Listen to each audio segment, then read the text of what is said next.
Hi there, welcome to the Prepare Like a Pro podcast. This week on the show, we have Josh Dunkley, a midfielder for the Western Bulldogs.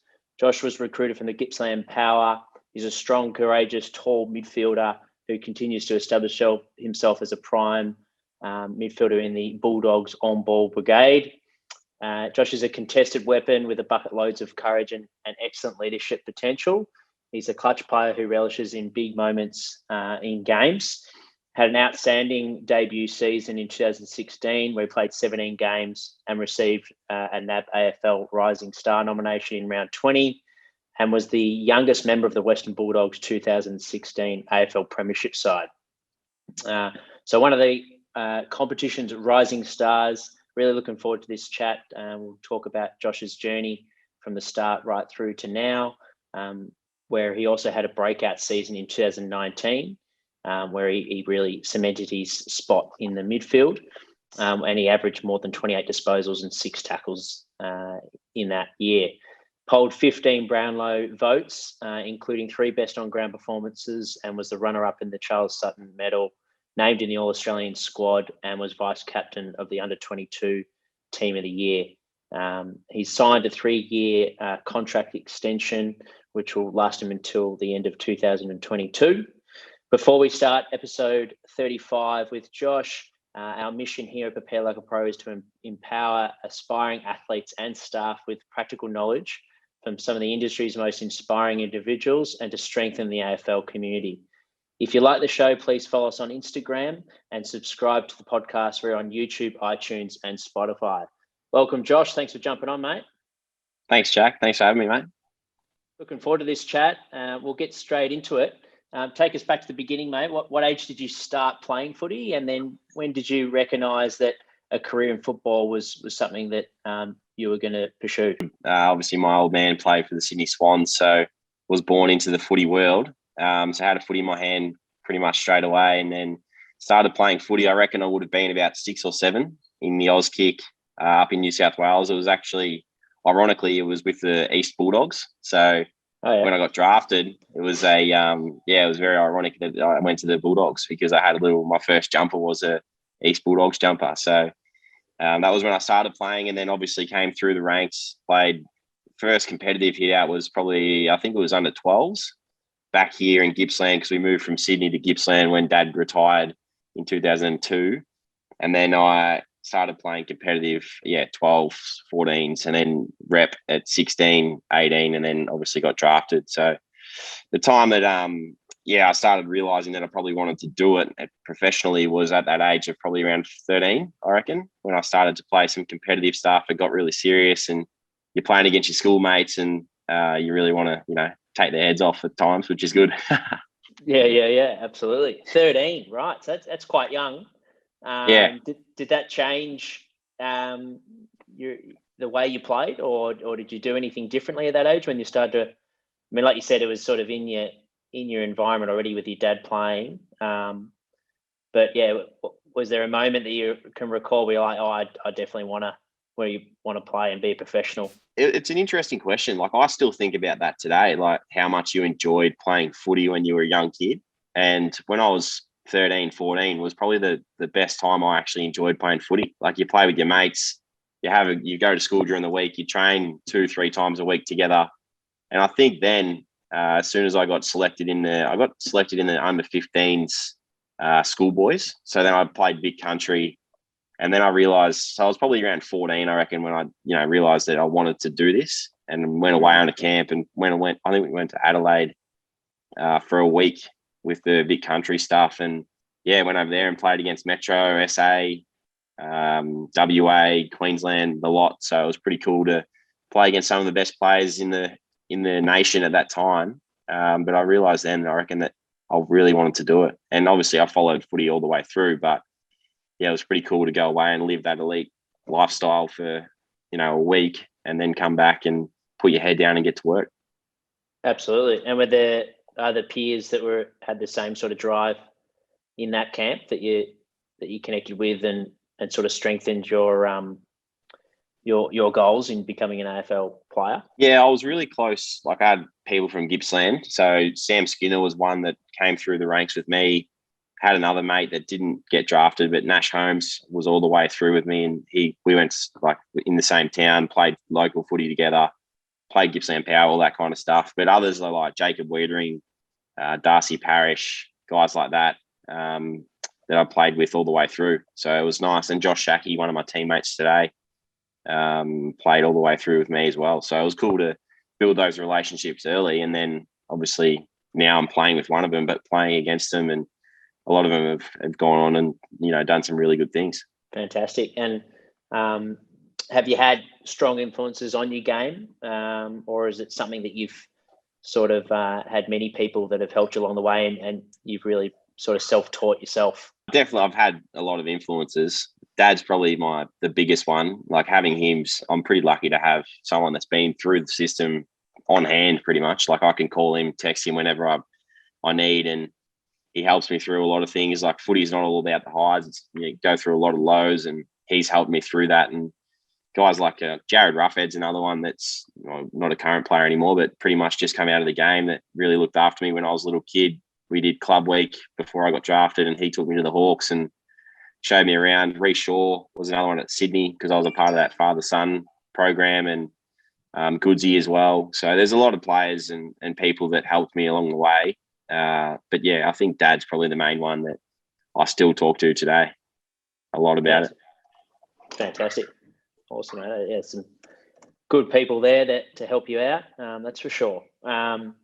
And you run a business now where you're helping younger kids that are like yourself that are playing footy. Do you want to take us through the JKLD business and how it works and who you're doing it with? Yeah, sure. So myself, my brother and sister, throughout isolation last year when we couldn't play footy or netball, we decided to sort of join together and put something out there that would help people and help kids and, drive kids and adults as well to, continue to work out and stay healthy and strong. And it's not just about, the weights or the running and things like that. It's about diet and things like that. So you've got to, really put your head down and work hard for yourself and do it together. So the JKLD stuff's online, and you can ask us questions. We can jump on Zooms like this, one-on-one, in a group sense or whatever it might be. So you put in a request that whatever you would like, and we get an email, and then we'll work out a time. So it's pretty good to be able to talk to people and help people as much as we can. Amazing, mate. Yeah, that's a great resource for anyone really, but particularly young up-and-comers to learn off you three is a huge resource. So for someone that who would be your classic audience, and how would they go about making a booking for one of these Zoom sessions? Yeah, so we've had a few kids. We've had like birthday shout outs and things like that. And people like, I'm not sure of the age, probably between 10 and 15, 16 that have reached out to us, and they pretty much go online. We've got an Instagram account, JKLD _ I think it is. And then obviously the website as well. That's probably the easiest way to get on board and sign up or book us online. So yeah, you just jkld.com.au pretty much, and that's it, mate. Fantastic. So 2020 obviously was a different year for everyone. Take us through what 2020 was like for you. Was it a challenging year? Was it a good year? What did last year have involved for you? Yeah, it was a tough year. I think it was a tough year for a lot of people. Moving up, initially, like round one, we didn't have a crowd. I remember that week was just so chaotic. The AFL were working out whether we play, whether we don't. We're living in restrictions already, and we pushed to play, and then we got belted in round one, so it wasn't very nice, to be honest. Collingwood smashed us, and in front of 0 people in the crowd, so that was a very weird feeling. But then it became a new norm. As soon as we went back to training after the big break, I think it was probably 8 or 9 weeks. There was just small group training. Everything was just different, mate. It was crazy, to be honest. Like you walk into the club and you're normally in that group environment, you know what it's like, and it's, you're saying hello, you're high-fiving, and you couldn't even fist pump. Like it was all about just staying your 1.5 meters away. It was crazy. So it was a tough year, and that just everything flowed on from there. We had to move up to Queensland for the hubs. I got injured in round 3, so did my ankle and a syndesmosis and missed, I think, 6 weeks, 7 weeks. So that was tough. in itself. And obviously going up to Queensland a couple of weeks into that injury was pretty hard. And, for someone like myself that, loves my family and likes to be close to home and see people. And, it was a tough and interesting experience moving up there. But it did build a lot of initiative. And in the hub, we couldn't really do a lot, but you had to find things to do and to try and take your mind off footy. And that was probably the hardest thing, I think, moving away from footy and really getting some downtime. Yeah, I can imagine. Like you mentioned, you go through a hard loss as a team, and there's big build up for round one, and then you lose, and then you're in the hub, and there's athletes' routine's so important, and obviously routine was you didn't really know where you'd be in a week's time. That's it. So a lot of challenges, let alone an injury as well. On top of that, what were some things that you learnt during that period that might be helping you going forward in your career? Yeah, I learned a fair bit, probably more about myself personally. Like I didn't really relax as much. I didn't like last year and things like that. The downtime was sort of always spent out doing things. And I think the hub experience really taught you that your downtime, you got to make the most of it, because in that scenario, you're all thinking about footy. You walk downstairs, you go get some lunch, and there's coaches or there's players. There was more than one club in the hub. So you're always footy. And I think that was something that I really learnt, to be able to get away from it. So doing little things in your room or doing something with a few mates where you can, take your mind off footy and really forget about everything. And then you when you do get time to get into training or weights or whatever it might be, you're really driven to do as best as you can. Whereas if you're full on all the time footy, it takes it out of you a lot. So that's probably something that I learnt last year, and something that I've done this pre-season. I'm feeling really good. Yeah, that's a great point, especially for young players, and even particularly if you're in your draft year, where it's obviously a big focus is football that year, and potentially you could find yourself in a position where you're spending a lot of mental energy on footy. So what would be some things that those, if you're in that position and this is your draft year, that you could be doing during downtime, quiet time? What were some things that you found helpful? Yeah, so I actually dived into a lot of the footy club have a community foundation. So giving back to the community, we had the Gold program, which was looking after the Sudanese in the West and guys, and more programs like that, Sons of the West, mental health. There's a lot of programs that the club do and run that we did virtually like this, and we catch up with people and talk to them online and understand what they're going through and what they'd understand what we're going through, and it just put a smile on their face, and it would help us personally. I think there was probably a group of 10 of us that did it every week. So that was really good. And then obviously study and uni and things like that help along the way, and try and take your mind off footy. And yeah, they're probably the two things that I did most up there, and they really helped me. Fantastic. During the off-season, pre-season, what are some things that you've focused on over the years, and then more specifically this off-season, pre-season, what's been a focus of yours? Footy-wise, strength-wise, things like that? Yeah. Maybe we'll go strength, physical-wise, but then also the mental side on that note that you're talking about in terms of keeping yourself fresh. And like football is a long competitive season. So how do you go about unwinding and where do you focus your time on other things outside of footy? But then in the same note, from a physical point of view, what are you focused on in terms of getting better? Yeah, well, initially I came in as a midfielder. I got drafted as a midfielder, and something that I really wanted to work on was just being able to be a sponge and learn as much as you possibly could from a lot of players around you. And we had a lot of good players, senior players, Bob Murphy, Matty Boyd, Kobe Stevens, Bont, like guys like that were really established players, Mitch Wallace. So initially when I walked in, I just wanted to learn as much as I could off those guys. And then you start finding your feet, you start understanding your game a little bit more because you analyze it so much. So for me, along the way, I've just been looking at trying to build my strength and power in the gym. I've been away to America a couple of times now where we've got a coach, Bont and I go down to San Diego, California, which is right near I think it's the Mexican border, fairly sure. So go down there, and we've got a coach there that trains a lot of Olympic athletes, and he's really big on the strength and power side of things. So being able to broaden my, ideas and techniques and stuff to use at training has probably been something that I've, along the journey, really tried to do. And the aerobic side of things, I was always pretty good as a young kid growing up. I worked hard, so the running side of it was not too bad for me. And when I first came in, it was obviously a big shock because you're backing up on legs days in a row.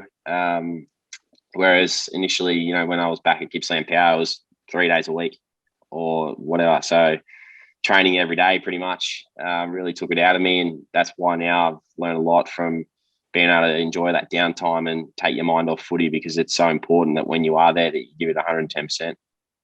Fantastic. That's really interesting. So how did you and Bont come to meet this this coach in America with speed and power? How many off seasons have you done that for now? Yeah, so we obviously didn't do it last year, but we did it the 2 years before that.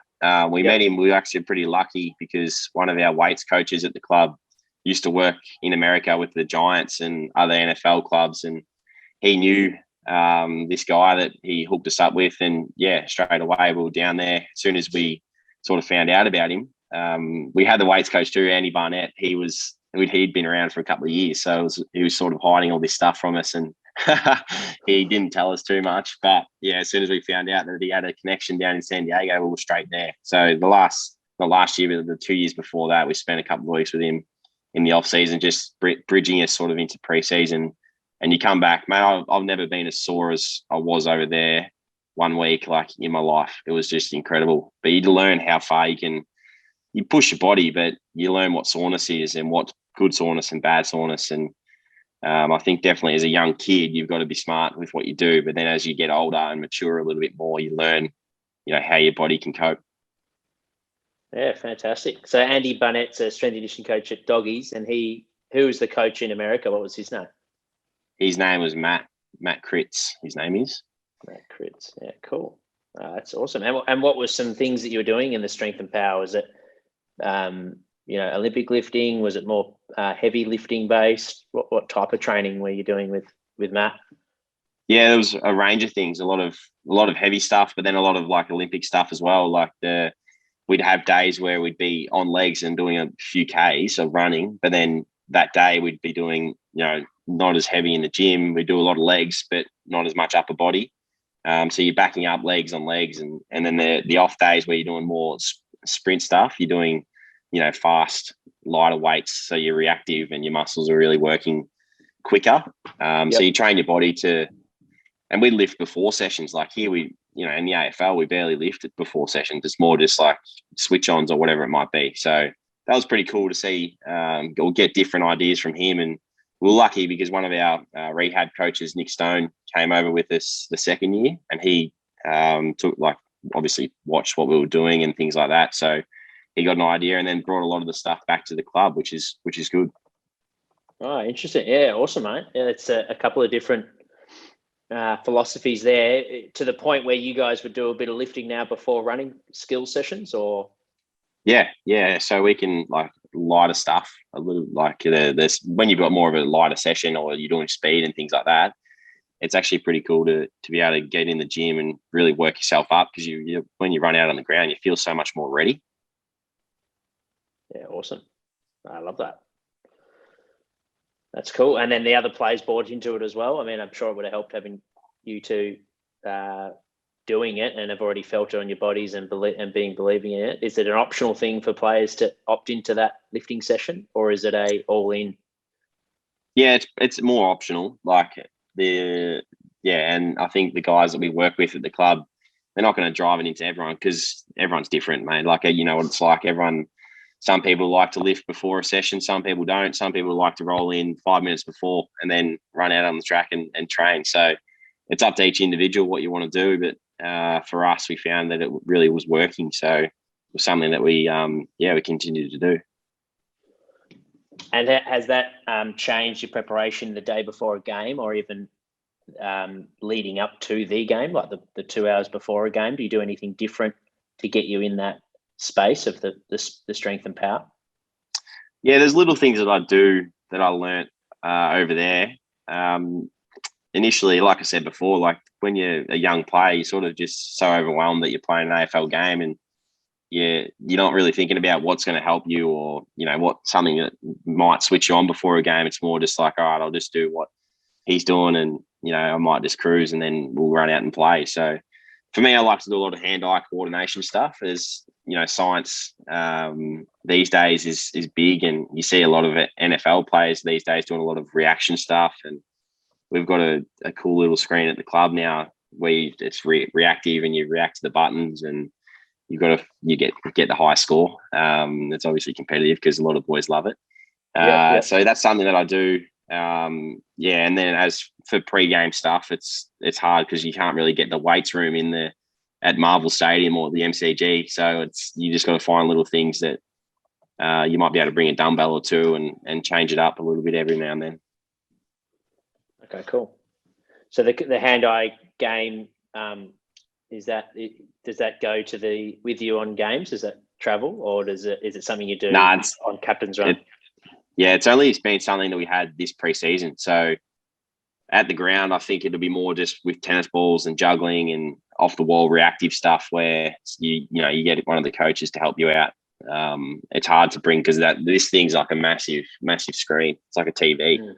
Right. So you stand in front of it. There's a lot of NFL players that you'd probably be able to look it up and see what it is. It's just like a big screen where you've got to tap the buttons appear and disappear, and you just got to be quick and try and get them all. I think I've seen a soccer goalkeeper do it. Yeah, it's pretty cool. There was one guy, I can't remember who it was in the NFL that did it, and he smashed it. Like I think we get around 50 to 55. This guy got about 80. Right, 80 taps in a time period. 80 taps, in 30 seconds. Wow, and that's for your running backs, like guys that need to be able to. Yeah, well, even when you're rolling in the morning at the club, like sometimes you're getting there at 7:30, 8 o'clock. So your mind's still in bed at times. So it's good to be able to roll in and switch yourself on with this reactive sort of technology. Fantastic. That's awesome, mate. You mentioned the syndesmosis injury. That's not an easy one to rehab. How's your ankle going, and have you had any other significant injuries that you've had to overcome over your career? Yeah, the ankle's going well. It was tough last year. Like I think it was they said around 8 weeks recovery, and I came back a little bit earlier, so it didn't get time to settle down too much. As soon as I got going, I was pretty much training and playing, so it was tough. But then as soon as I got the break last year, I had surgery. I had a little clean out because it wasn't great after the season either. Still walking on the beach or just on uneven ground, like it was terrible. So I got the clean out just after the off season, just before the start of the off season. And then, the other injuries that I've had a shoulder reco. It's probably the worst, to be honest. The shoulders are shocking. I've had a right ankle reconstruction. That was after the 2016 premiership. So that was another tough one. I've had, you get fingers, and I've had a finger reconstruction, broken ribs, things like that. Yeah, a lot of them along the journey, but you just sort of, move on and try and play through a lot of things and then get them done at the end of the year. Yeah, and you mentioned individualisation and having that approach for your game. How much at the AFL level for young kids watching is there individualised focus when it comes to all the work that you do with revision and strength in the weights room, on the field? Can you take us through a little bit of the individualised approach at the Doggies? Yeah, so I think it's definitely become a lot more relevant now, that individualisation, like with everyone did their, individual edits and stuff as soon as I got there. But I think the tailored programs these days is where it sort of continued to grow. Like not just your injury prevention, like injury prevention was always there, but now it's so focused on you and yourself because everyone's different. Someone might have a sore quad or someone might have a weaker left calf. So you've got to do a lot of work to build that up. Whereas the edits and on-field stuff that's always really been there. To be honest, I feel like even when I was at Gippsland Power, we were still doing individual edits and you sit down with the coach and talk through how your game was and what you can do better. I think the thing that's grown that I've seen over the years since I've been in the system has been that individualisation with weights and injury prevention as well. So the doggies have been really good with that kind of stuff, and as well, like any ideas that you have that, like for example, like Bont and I went overseas and we brought stuff back that gets filtered through the program, and now we do it here. So it's pretty cool that the club's really willing to listen to players as well. Absolutely. Yeah. And how much would you focus on your strengths compared to your weaknesses? Yeah, I've always told myself that I want to continue to build my strengths, because if you take your mind off your strengths, you're pretty much going to lose them. You got to build up your weaknesses, but I think keeping your strengths, because they're your strengths. They're the things that are going to keep you at that level that you want to be at. So they're definitely important to continue to improve, because your strengths can be weapons at the end of the day. Like I don't think you can ever get to the peak ever. So you just got to keep pushing yourself and find new levels for your strengths, but then also build those weaknesses up, because then you just continue to just lift yourself along the way. Fantastic. And you mentioned with your business at JKLD, your brother and sister that are athletes as well. You guys were doing a bit of education around lifestyle. What were some things that you were working on with these kids that were on your Zoom chats, and for yourself personally, what are some areas that you've made big grounds in terms of living an elite lifestyle? Yeah, I think for us, like, it's not just about the training side of things. We've always, obviously all of us have been in the system before, and I think it's living a balanced lifestyle. Like you can go too far one way where, you're not eating carbs because you want to get your skinnies down, but then it's mentally and physically you're just drained because you don't have enough energy. So you got to find what's right for you too. Like I've tried that. I've tried not eating carbs, but then I just couldn't. The output wasn't there on field, and I lost a lot of weight. Whereas now I feel like I'm comfortable with where I'm at. I have a very balanced diet. I don't tend to focus too much on, there's a lot of diets these days, like starving yourself, no carbs, no protein, whatever it might be, vegans, vegos. There's so many different things, and that's what I mean. Like you got to find what's right for you, and I feel like I've found that along the journey. And you've got to try things too. So it's hard to understand what your thing is, but until you try it, you're not really going to know. Yeah, that's great advice. And for those listeners out there that haven't played around with their diet, how long would you recommend trying something before and then realizing whether it's working for you or not? Because obviously when you make a change, you may not get immediate results because you've changed your routine, which might feel a little bit different. So how long would you give something roughly for yourself personally before you realize, this is just not working for me? Yeah, so I tend to try things in the off season. I never do it in season because it's too important to like carry through a game or whatever it might be. I did do it. So the no carb stuff I did because I had shoulder surgery. So then I did that, and then I came back and played. That's when I realized I just had no energy for the last 2 games of the season. So everything I normally do is in the off season, but I'd probably say around 4 weeks, to be honest. Like you need 4 weeks of doing that to see how you feel. Like I've tried vegan, I've tried everything. I've tried vego, I've tried every now and then the fasting stuff. And yeah, you just along the journey you find what's exactly right for you. And of those different disciplines, have you implemented bits of it into your current diet? Yeah, definitely. I watched that. That Game Changers. You would have seen that. Yeah. So as soon as that came out, I was just going to say, there's a few Hawks boys that tried the vego after that. It was pretty convincing. Yeah, it was, mate. Like all the evidence and stuff pointed in the right direction. So we actually tried. Bont and I tried that in San Diego when we were training. So oh wow. Yeah, so the training, the loads were so high that we actually felt okay. So it wasn't too bad. But then as soon as we got back, so we trained over there for 2 weeks. As soon as we got back, and we just couldn't keep it up because you need that muscle recovery, you need those proteins and stuff for you. Well, because we're working so hard, you need to maintain that energy and build those muscles. So yeah, it was interesting at first because we weren't training when we first watched it, and then we could do it quite easily. But then as soon as you start building up those training loads, it was hard to continue to back up. So little ones that I've tried that was probably the biggest. And these days, like I still have a vegetarian meal once a week. Something that I do just because I feel like it makes me feel better, makes me feel a little bit lighter. As well. And that's normally on an off day. So the off day we don't train, so you don't really need the protein and stuff because you're not doing too much. So that's something that I'll do that night. And then from there, as soon as when I'm training, it's always I've got to have something to do with protein for sure at 3 meals a day. Mm-hmm, mm-hmm. Yeah, you mentioned feeling lighter. So is that something that? What about on game day? Are you eating more vegetarian based or do you need that protein?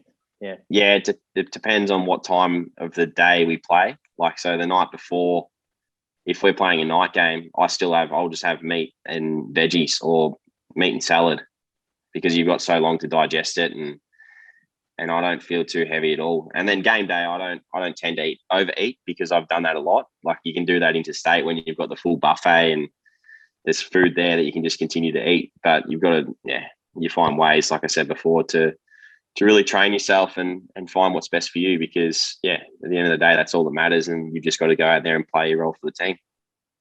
Absolutely. Oh, that's great, mate. Thanks for sharing what's worked and what hasn't. That's massive amount of advice for those guys that are listening. And ultimately, like you said, you just got to trial these things out. And off season's a good period where there's low risk. There's no points up for stakes. You're not going to let down your teammates, and good time to experiment. So I think that's really, really good advice for everyone listening. What about stress management and sleep? So the other two big ones when it comes to lifestyle. What are some learnings that you've had in those two? Yeah, the stress management one's big. That's huge. I think initially coming in, I thought, playing AFL was the dream, and everyone looks at AFL footballers like, geez, they don't do much, or geez, they're living the life. But I'm telling you, it's a tough industry. You get scrutinised every day, and not just from fans or members or whoever it might be. It's coaches, it's your teammates. Like everyone wants the best out of you. So you've got to find ways to really deal with that. And Dad is a big one for me that I rely on a lot. I've spoken to Sykes and done all that kind of stuff, and you've really got to trust the person that you're talking to, because I feel like you can't bottle things up at all. You've got to really talk about it and lean on the other person, because it'll help you get through whatever you might be going through. So that's a big one for me. And the AFL these days is really big on the mental health side of things. So there's a lot of resources and people out there that are willing to help. I think that's the best thing about being a footballer or an elite athlete, is you've got those resources there to help you through. And if you can choose not to use them, which I did early days, but then it came back to bite me. And then there was my second year when I did my shoulder, I found myself quite vulnerable. So I had to, reach out again and sit down and talk through everything and talk to Dad and tell him the truth about how I was feeling. So they're big ones. And the sleep side of it too is massive. Like I've got sleep apps. I've got things to help me sleep. I've got a sauna that I do most nights before bed. I used to drink a glass of milk every night before bed. So little things like that I'm really big on. And Dale Morris helped me when I first got drafted to the footy club. He was very good at, finding all those little things that are going to help you not only sleep, but, recover and train well the next day. So yeah, a couple of little things, mate, that I've done along the journey. And today is very similar. Fantastic. Thanks, mate. Yeah, thanks for sharing. And I think that's really important. Good, another gem for everyone listening to speak up during those vulnerable times. With the sleep and the stress, is it similar to nutrition that it comes down to a little bit of trial and error and speaking to others about what works for them? You mentioned Dale Morris. Are there other things that you read on or listen to podcasts? How are other ways that you can find information? I listen to a lot. I listen to a lot of things. It's hard, because there's so much out there these days, and you watch documentaries like Michael Jordan, and you look at some of the best athletes, LeBron James, who spends X amount of money on his body, So I don't know. People are different. You've got to find what you think is best. For me, I just listen to the people that I really value and I know it's worked for. So Moz is a big one because there was a picture of his body last year that they brought up. I think he's had like over 40 or something injuries to his body, and they call him Iron Man, mate. They call him Iron Man because he's just the way he's able to recover and get himself up. Now he's obviously retired, but he was just a monster bloke in the gym, on the track. Like, you know what you get from him every week. So I really liked that and really aspired to be like him. So I'd listen to him and what he was doing with his diet. Some of the stuff he did wasn't for me. I tried it, didn't really like it. So they're the little things. They're the ways that you learn along the way. Awesome. We'll start to wrap it up, mate. Thanks so much for your time. What are you excited about for 2021? I'm really excited, mate. Like, we've got obviously a great list, and we've really started off the year well last week in the Amy series against Melbourne. So really looking forward to round one and beyond. It's going to be an interesting year again, I guess, with the COVID stuff, but it's going to have to be adaptable and really work hard together because we've got a great list, as I mentioned, but the players there are really ready to take that next step. So hopefully for us, it's not just winning one final, but winning a few more. Awesome. Yeah, very strong midfield with adding your close mate who came down to the gym with you in Trelaw. Did you guys meet at the club, or have you known him for a while? Because it seems like you guys have you've kicked it off. Yeah, it's crazy. Like, to be honest, I obviously knew of him being a player, but I think it was the night after the trade stuff. He messaged me straight away and said, let's catch up. So I'd never actually spoken to him before, to be honest. And then as soon as we caught up, it was, like you said, we hit it off straight away. And ever since then, we've been really, really close mates. So he's one of my best mates now. So it's crazy that in such a short amount of time, we can be so close. And because we're so similar, that's the best thing about it. Everything we do is very similar. He's like me with the food, and like everything we've spoken about is very similar. So it's great to have him at the footy club, but also have him as one of my best mates too. On that note, how important is the social side? Because we talk about with footy, the physical side, weights, conditioning, doing your mindfulness, and like you said, stress management, all these things. But how important is it? At the end of the day, everyone loves playing footy with their mates, and that's where they start with it. How important is that now for you as a professional player? Yeah, it's like we were talking about before, the mental side of it is so hard, and you've got to be able to get away from the game. So to have guys at the club, I think especially, and obviously you've got schoolmates and things like that you'll catch up with a lot of the time. But I said to Ads the other day, like he's been so good for me just this preseason, just the way that, I can trust him with everything that I say, and he can do the same with me. And to have that player that understands what you're going through and understands everything that's going on at the club or whatever it might be is pretty powerful, I think. So to have those relationships is definitely something that I'd recommend, because not everyone sees what goes on behind closed doors. So, and how you're going on field as well. So it's great to have that relationship. And do you notice that helps on-field performance as well for the midfield brigade? If you guys are tight and off the field, does it help on field, or are they two separate things? Oh, absolutely, mate. Like the midfield group that we've got at the Doggies, the whole playing group has never been as close as what we are at the moment, I reckon. Like the way that we can relate to each other, we catch up a lot outside of footy. I think it goes back to the Hawthorn days where, they were just so close. And Bevo brought that in to the footy club. It was something that I noticed straight away as soon as I got drafted, the way that he just cares for the playing group and wants to build those relationships, and just wants everyone to enjoy their time playing footy. Because, like I said before, it's not gloomy. It's not rosy. It's just at times it's very tough. So you've got to be able to rely on each other and lean on each other and help each other through. Fantastic. Well, yeah, thanks for jumping on, mate, and thanks for sharing all your stories and experiences along your journey, mate. It's been invaluable. No worries, mate. Thanks for having me. Thank you for listening, guys. If you enjoyed this episode, make sure to join over 1,000 footballers by subscribing to our website, preparelikeapro.com, where you'll also receive a free strength and conditioning program as well as high performance presentations designed by our coaches. If you want to work with one of our coaches one-on-one, head over to our website. The link is in our Instagram handle, or you can direct message us on Instagram. And make sure to subscribe on YouTube or Spotify or iTunes.